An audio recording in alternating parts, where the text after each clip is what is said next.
नमस्कार मंडळी, श्री स्वामी समर्थ. स्वागत आहे तुमचं माझ्या यूट्यूब चॅनलवरती. आजचा दिवस तुम्हा सर्वांना खूप छान, सुखाचा, आनंदाचा आणि समाधानाचा जाऊ देत, हीच मी स्वामींच्या चरणी प्रार्थना करते आणि आजच्या या नवीन व्हिडिओला सुरुवात करते. पण त्या अगोदर तुम्ही माझ्या चॅनलवरती जर नवीन असाल तर चॅनलला पण लगेच सबस्क्राईब करा आणि कमेंटमध्ये श्री स्वामी समर्थ लिहायला अजिबात विसरू नका. तर मंडळी, आता लवकरच आपण 2026 या नवीन वर्षात प्रवेश करणार आहोत आणि हे वर्ष खूप खास असणार आहे, कारण यंदा अधिक मास म्हणजेच धोंड्याचा महिना सुद्धा आलेला आहे. धोंड्याचा महिना हा भगवान विष्णूंना समर्पित असतो आणि आपल्या हिंदू धर्मामध्ये हा महिना अत्यंत पवित्र, पुण्यदायी आणि शुभ मानला जातो. त्यामुळे या महिन्याला पुरुषोत्तम मास असंही म्हटलं जातं. आपल्या धर्मात प्रत्येक महिना, प्रत्येक तिथी आणि प्रत्येक दिवसाला एक वेगळं महत्व आहे आणि साधारणपणे दर 3 वर्षांनी एकदा येणारा हा अधिक मास संपूर्ण वर्षाला विशेष आध्यात्मिक महत्व देतो. ज्या वर्षी अधिक मास येतो त्या वर्षी 12 महिने न राहता 13 महिन्यांचं पूर्ण वर्ष होतं आणि त्यामुळे या काळात केलेली उपासना, जप, व्रत आणि भक्ती अधिक फलदायी मानली जाते. हा महिना खास करून देवतेची कृपा प्राप्त करून घेण्यासाठी सर्वोत्तम काळ मानला जातो आणि याच काळात अनेक धार्मिक विधी, पूजा अर्चा आणि साधना केल्या जातात. तर मंडळी, 2026 मध्ये अधिक मास नेमका कधी सुरू होणार आहे, तो कधीपर्यंत असणार आहे आणि या महिन्यात कोणती शुभ कामं करावीत आणि कोणती कामं टाळावीत याबद्दल लोकांच्या मनात अनेक प्रश्न असतात. तसेच अधिक मासात मुलीने आईची ओटी का भरावी, ओटी कशी भरावी, ओटी भरताना आईसाठी कोणती एक महत्वाची वस्तू नक्की घ्यावी याबद्दल सुद्धा अनेक जण संभ्रमात असतात. याचबरोबर या महिन्यात आपण जोडवी बदलतो, पायात नवीन जोडवी घालतो, पण जोडवी बदलताना कोणती एक मोठी चूक अजिबात करू नये हे जाणून घेणं सुद्धा तितकंच आवश्यक आहे. याशिवाय अधिक मासात अजून कोणत्या महत्वाच्या गोष्टी नक्की कराव्यात जेणेकरून आपल्या आयुष्यामध्ये सुख, समाधान आणि सकारात्मकता वाढेल याबद्दलची संपूर्ण माहिती मी आजच्या व्हिडिओमध्ये तुमच्यासोबत शेअर करणार आहे.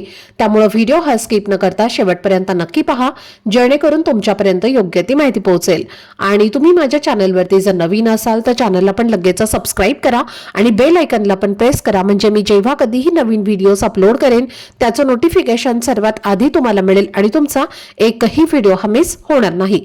तसेच हाईप बटनला सुद्धा क्लिक करा. 2026 साली अधिक मासाची सुरुवात 17 मे 2026 या दिवशी होणार आहे आणि या पवित्र अधिक मासाची समाप्ती 15 जून 2026 या रोजी होणार आहे. अधिक मास हा दरवर्षी येत नाही, तर तो साधारणपणे दर 3 वर्षांनी एकदाच येतो आणि त्यामुळेच हा महिना खूप खास आणि महत्त्वाचा मानला जातो. हा संपूर्ण महिना भगवान श्री हरी विष्णूंना समर्पित असतो आणि म्हणूनच या काळात जास्तीत जास्त विष्णू उपासना, जप, व्रत आणि भक्ती केली जाते. अधिक मास हा शुभ कार्याच्या दृष्टीने खूप महत्त्वाचा मानला जातो, कारण या महिन्यात केलेले दान, जप, तप, व्रत आणि धार्मिक ग्रंथांचं पठण केल्याने आपल्याला अनेक पटीने पुण्यफळ हे प्राप्त होतं. अधिक मासामागे ज्योतिषशास्त्र आणि खगोलशास्त्राचं कारण आहे. आपले हिंदू कॅलेंडर हे चंद्र आणि सूर्य या 2 पद्धतींवरती आधारित आहे. चंद्र वर्ष साधारण 353 दिवसांचं असतं, तर सौर वर्ष हे 365 दिवसांचं असतं. या दोन्ही वर्षांमध्ये काही दिवसांचा फरक निर्माण होतो आणि हा फरक भरून काढण्यासाठी दर 3 वर्षाने एक अतिरिक्त महिना जोडला जातो. यालाच आपण अधिक मास असे म्हणतो. पूर्वी या अधिक महिन्याला कोणताही स्वामी नव्हता आणि म्हणून या महिन्याला विशेष महत्त्व दिलं जात नव्हतं. तेव्हा भगवान श्री हरी विष्णूंनी या महिन्याला स्वतःचं नाव देऊन या महिन्याला पुरुषोत्तम मास असं नाव दिलं आणि त्याचं महत्त्व दुप्पटपटीनं वाढवलं. त्यामुळेच या महिन्यामध्ये भगवान विष्णूंची सेवा, उपासना, व्रत आणि जप करणं हे अत्यंत पुण्यदायी मानलं जातं. आता धोंड्याचा महिना असं का म्हणतात, तर धोंडा म्हणजे दगड. पूर्वी या महिन्यात कोणतेही शुभ कामं किंवा विधी केले जात नसत, त्यामुळे हा महिना निरुपयोगी असल्यासारखा समजला जात होता. आता या महिन्यात फक्त जावयाला धोंडा खाऊ घालण्याची प्रथा होती. आजही अनेक ठिकाणी या महिन्यात जावयाला अनारसे आणि धोंडे देण्याची परंपरा चालू आहे आणि म्हणूनच या धोंड्याच्या महिन्यात खास करून लेक आणि जावयाचा मानपान केला जातो. असं मानलं जातं की अधिक मासात जर जावयाचा योग्य सन्मान केला तर त्याला उत्तम आरोग्य, ऐश्वर्य आणि संपत्ती प्राप्त होते. या महिन्यात दान करणं अत्यंत शुभ आणि पुण्यकारक मानलं जातं. त्यामुळे आपल्या यथाशक्तीनुसार अन्नदान, वस्त्रदान किंवा शक्य असल्यास 33 वस्तूंचं दान करणं हे खूप चांगलं मानलं जातं. या अधिक मासात ओम नमो भगवते वासुदेवाय नमः या मंत्राचा जास्तीत जास्त जप करावा। तसेच भगवान श्री हरी विष्णूंच्या विष्णू सहस्त्रनामाचं पठण करावं किंवा भगवद्गीतेचं वाचन करणं हे अत्यंत लाभदायक ठरतं। शक्य असेल तर या काळात तीर्थक्षेत्रांना भेट देणं आणि पवित्र नद्यांमध्ये स्नान करणं हे सुद्धा खूप शुभ मानलं जातं। जरी अधिक मास हा अतिशय पवित्र आणि पुण्यदायी असला तरीही या महिन्यामध्ये काही गोष्टी आवर्जून टाळायच्या असतात। जसं की या काळात विवाह, नामकरण, गृहप्रवेश, भूमिपूजन यासारख्या नवीन आणि मोठ्या शुभ कार्यांची सुरुवात केली जात नाही, कारण या महिन्याला निकृष्ट महिना असं मानलं जातं आणि त्यामुळे या काळात अशा प्रकारची कामं चुकून सुद्धा करू नये असं शास्त्रात सांगितलेलं आहे। आता या अधिक मासामध्ये सगळ्यात जास्त महत्त्वाची गोष्ट आहे ती म्हणजे आईची ओटी भरणं। प्रत्येक मुलीने या महिन्यामध्ये किंवा अधिक महिन्यामध्ये आपल्या आईची ओटी जी आहे तर ती नक्की भरायची आहे, कारण या महिन्यात आईची ओटी भरण्याला खूप जास्त धार्मिक महत्त्व सांगितलं गेलं आहे। आपल्या जन्मदात्या आईच्या ऋणांची जाणीव ठेवणं, तिच्याबद्दल कृतज्ञता व्यक्त करणं आणि तिला दीर्घायुष्य लाभो, जन्मोजन्मी मला हीच आई मिळावी यासाठी प्रार्थना करणं हा मुख्य उद्देश आईची ओटी भरण्यामागे आहे। आणि असंही आपण काही अशा वस्तू ज्या आहेत तर त्या आपल्या आईसाठी घेत नाही, या उलट प्रत्येक आई आपल्या मुलीसाठी काही ना काही करत असते आणि म्हणूनच तिचे ऋण फेडण्यासाठी तुम्हाला अधिक महिन्यामध्ये आईची ओटी जी आहे तर ती आवर्जून भरायची आहे। ज्योतिषशास्त्रानुसार असं म्हटलं जातं की अधिक महिन्यात आईला केलेलं दान हे थेट भगवंताकडे पोहोचतं असं म्हटलं जातं। आता या अधिक महिन्यामध्ये आईची ओटी कोणत्या दिवशी भरावी तर पहा, अधिक महिना सुरू झाल्यापासून ते अधिक महिना संपेपर्यंत तुम्ही कोणत्याही दिवशी आईची ओटी जी आहे तर ती जाऊन भरू शकता। पण तुम्हाला शक्य असेल तर या अधिक महिन्यामध्ये तुम्ही आईची ओटी मंगळवारी किंवा शुक्रवारी भरण्याचा जास्तीत जास्त प्रयत्न करा, कारण आपण देवीची ओटी सुद्धा मंगळवारी किंवा शुक्रवारी भरत असतो आणि आपली आई ही देखील देवीपेक्षा कमी नाही आणि म्हणूनच तुम्हाला शक्य असेल तर या अधिक महिन्यामध्ये तुम्ही मंगळवारी किंवा शुक्रवारी आईची ओटी भरू शकता। पण या 2 दिवशी नाही शक्य झालं तर तुम्ही आठवड्यातल्या कोणत्याही दिवशी जाऊन आईची ओटी जी आहे तर ती भरू शकता। आता आईची ओटी भरण्यासाठी तुम्हाला तांदूळ, खण, नारळ, ब्लाउज पीस, सुकामेवा, सौभाग्याच्या वस्तू जसं की हळदी कुंकवाचा करंडा, हळदी कुंकू, हिरव्या रंगाच्या बांगड्या, कंगवा आणि यासोबतच तुम्हाला काही गोड पदार्थ जे आहेत तर ते सुद्धा घ्यायचे आहेत, ज्यामध्ये तुम्ही अनारसे घेऊ शकता किंवा तुम्ही इतर कोणताही गोड पदार्थ घेतला तरीही चालेल। पण अधिक मासामध्ये अनारसाला खूप जास्त महत्त्व आहे, म्हणून अनारसे घेण्याचा जास्तीत जास्त प्रयत्न करा। तसेच मुलीने आईला नवीन वस्त्र द्यावे, नवीन एखादी साडी जी आहे तर ती आपल्या आईसाठी खरेदी करावी, आईला पाटावर बसवून तिला हळदी कुंकू लावावे आणि नंतर आईच्या साडीच्या पदरावर तुम्हाला नारळ, खण, तांदूळ आणि इतर वस्तू या ओटी ठेवून आईची ओटी भरायची आहे।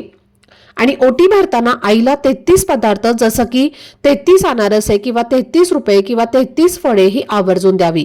यानंतर आईला नमस्कार करून आईच्या आरोग्यासाठी, सुखी आयुष्यासाठी मनापासून प्रार्थना करायची आहे।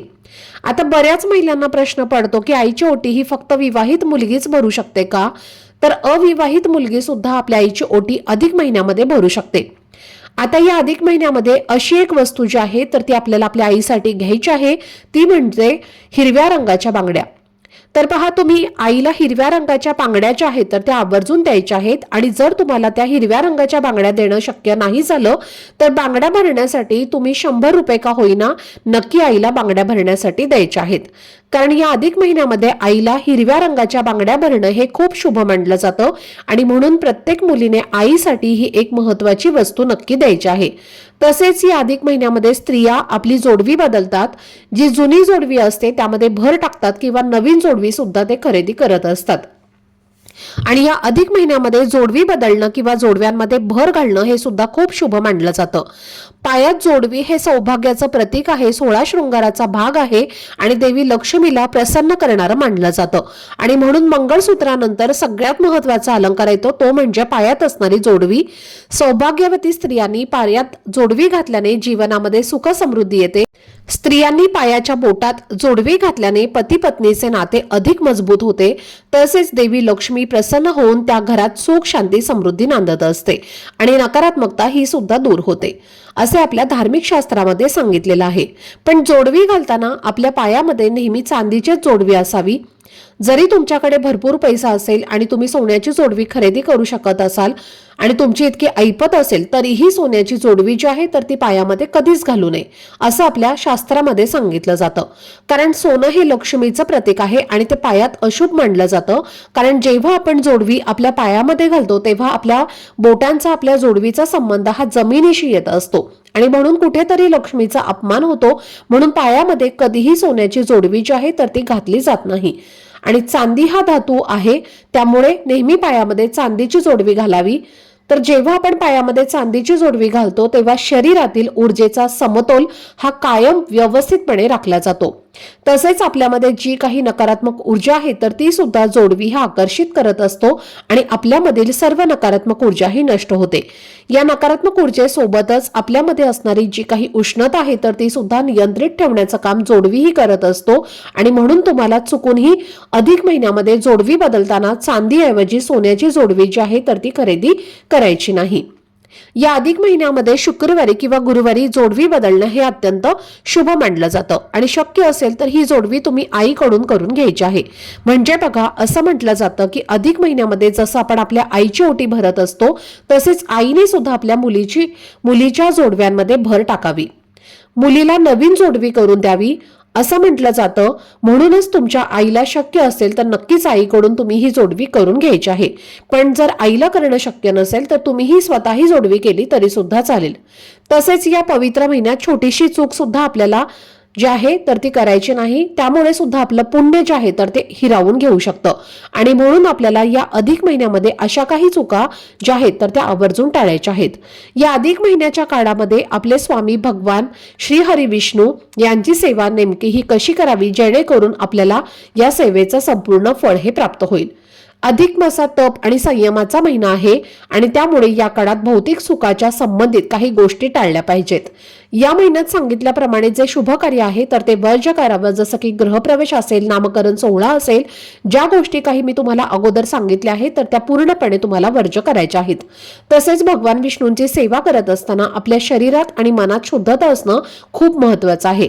त्यामुळे हा संपूर्ण महिन्यात तुम्हाला मांसाहार, मद्यपान, कांदा, लसूण, शिळे अन्न खाणं हे आवर्जून टाळायचं आहे आणि जास्तीत जास्त सात्विक फलाहार करावा. तसेच या महिन्यात नवीन वस्तूंची खरेदी करणं किंवा मोठी मालमत्ता खरेदी करणं हे आवर्जून टाळावं. या महिन्यात केलेलं कार्य हे लगेच फलदायी होत नाही, त्यामुळे केलेले व्रतवैकल्य करून चालत नाही. तर वाणीची शुद्धता असणं हे सुद्धा आवश्यक आहे. या काळात कोणाशीही वाद घालू नका, अपशब्द बोलू नका, कोणाशीही खोटं बोलू नका, शांती, संयम आणि मधुर भाषा वापरा. हा महिना दान धर्मासाठी सुद्धा ओळखला जातो. या महिन्यात दान करणं हे खूप शुभ मानलं जातं. आपल्या क्षमतेनुसार अन्नदान, वस्त्रदान, कमीत कमी 33 वस्तूंचं दान हे नक्की करा. दान करताना मनात कोणताही स्वार्थ तुम्ही ठेवू नका. या पवित्र अधिक मासाच्या काळात तुळशीची पूजा करणं अतिशय शुभ आणि पुण्यदायी मानलं जातं. कारण तुळस माता ही भगवान श्री हरी विष्णूंना अत्यंत प्रिय आहे आणि म्हणूनच विष्णू उपासनेत तुळशीला खूप महत्त्व दिलं जातं. मात्र अनेक लोक न कळत एक चूक करतात, ती म्हणजे रविवारी किंवा एकादशीच्या दिवशी तुळशीला पाणी घालणं. पण हे शास्त्रानुसार योग्य मानलं जात नाही. त्यामुळे रविवार आणि एकादशी या दिवशी तुळशीला कधीही पाणी घालू नये. ही गोष्ट तुम्ही आवर्जून लक्षात ठेवा. अधिक मासाचे संपूर्ण फळ प्राप्त करायचं असेल तर या काळात भगवान श्री हरी विष्णूंची मनापासून श्रद्धेने आणि निष्ठेने सेवा करणं खूप आवश्यक असतं आणि यालाच पुरुषोत्तम उपासना असं म्हटलं जातं. भगवान विष्णूंच्या पूजेमध्ये सर्वात महत्वाची गोष्ट म्हणजे जप आणि म्हणूनच या महिन्यात दररोज सकाळी आणि संध्याकाळी ओम नमो भगवते वासुदेवाय नमः या मंत्राचा किमान 108 वेळेला जप नक्की करावा. कारण असा जप केल्याने मन शांत होतं आणि सकारात्मक ऊर्जा वाढते. यासोबतच अधिक मासात श्रीमद भगवद्गीता किंवा रामायण यापैकी कोणत्याही एका ग्रंथाचं वाचन दररोज किंवा शक्य तितके आवर्जून करावं. कारण या ग्रंथाचं वाचन केल्याने जीवनाला योग्य दिशा मिळते आणि भक्ती अधिक दृढ होते. या महिन्यात दीपदानाला सुद्धा खूप महत्व आहे. त्यामुळे दररोज संध्याकाळी तुळशीपाशी किंवा घरातील मंदिरात तुपाचा दिवा नक्की लावावा. कारण दिव्याच्या प्रकाशामुळे घरात शांती, सकारात्मकता आणि पवित्र वातावरण हे निर्माण होतं. या अधिक मासामध्ये दररोज भगवान श्री हरी विष्णूंना पिवळ्या रंगाची फुलं आणि पिवळ्या रंगाचा नैवेद्य अर्पण करणं खूप शुभ मानलं जातं. कारण पिवळा रंग हा भगवान श्री हरी विष्णूंना अतिशय प्रिय आहे.